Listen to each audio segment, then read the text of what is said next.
So hello viewer, স্বাগতম সবাইকে নতুন একটি ভিডিওতে। আজকে সাধারণত আমি আমার নিজের ঘেরে আসিনি, আজকে আমি আকাশ ভাইপোর ঘেরে আসছিলাম। যে ভাইপো বলতেছিল যে বেশ কয়েকদিন ধরে যে আমার কিছু পুরনো মাছ ছিল, সেই পুরনো মাছগুলো ধরতে হবে। আর অনেকগুলো বেশ কিছু মানে 2-3 হাজারেরও উপরে সাদা মাছ ছিল, যে রুই, কাতলা, গ্রাস কাপ, তারপরে আরো বিভিন্ন ধরনের মাছ। এই মাছগুলো ধরে দেবে, ধরে দিলে আরো আর কি কিছু নতুন পোনা আছে, সেই মাছগুলো এনে ছাড়বে। তারপরে মাছগুলো বড় হবে।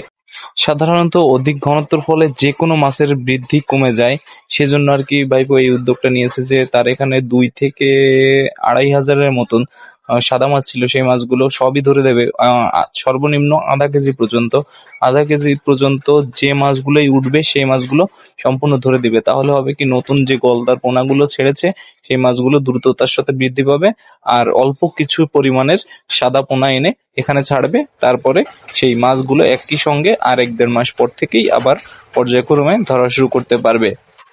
ভাইপোর এখানে সাধারণত সিপির যে এসপিএফ যে গলদা চিংড়ি, সেই গলদা চিংড়ি ছাড়া ছিল।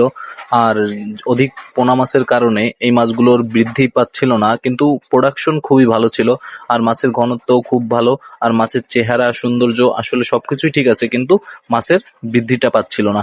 আর এত সাদা মাছ থাকার কারণে আপনি যতই পরিমাণে খাবার দেন না কেন ঘেরে, কিন্তু আপনার মাছের পরিবর্তন হবে না, কারণ সব মাছগুলো খাবার খাবে। খাবার খাওয়ার কারণে সে মাছের বৃদ্ধিগুলো আসলে কমে যাবে। সেজন্য এই সাদা মাছগুলো ধরে দেওয়া আমার মতে অন্তত খুবই ভালো কাজ।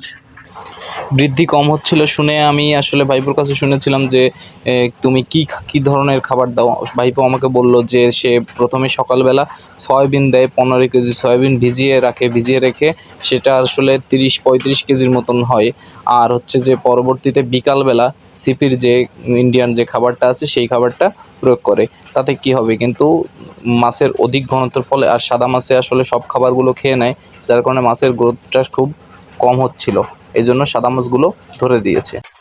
আসলে গলদা চিংড়ির চাষটা এতটাই কঠিন যে এখানে গলদা চিংড়ি বাদে অন্য ধরনের যে কোনো সাদা মাছ বলেন বা অন্য ধরনের রাক্ষসে যে কোনো মাছ বলেন, যে একই সঙ্গে যদি অনেক পরিমাণের বেশি মাছ আপনি ছেড়ে থাকেন, তাহলে অটোমেটিক্যালি দেখবেন যে আপনার মাছের গ্রোথ কমে যাচ্ছে। আর তখনই আপনার করতে হবে কি, এই মাছগুলো ধরে দিতে হবে বা এই মাছগুলো সরিয়ে নিয়ে অন্য কোনো পুকুরে ছাড়তে হবে। তাহলে আপনার মাছের গ্রোথটা ঠিক মতন পাবেন।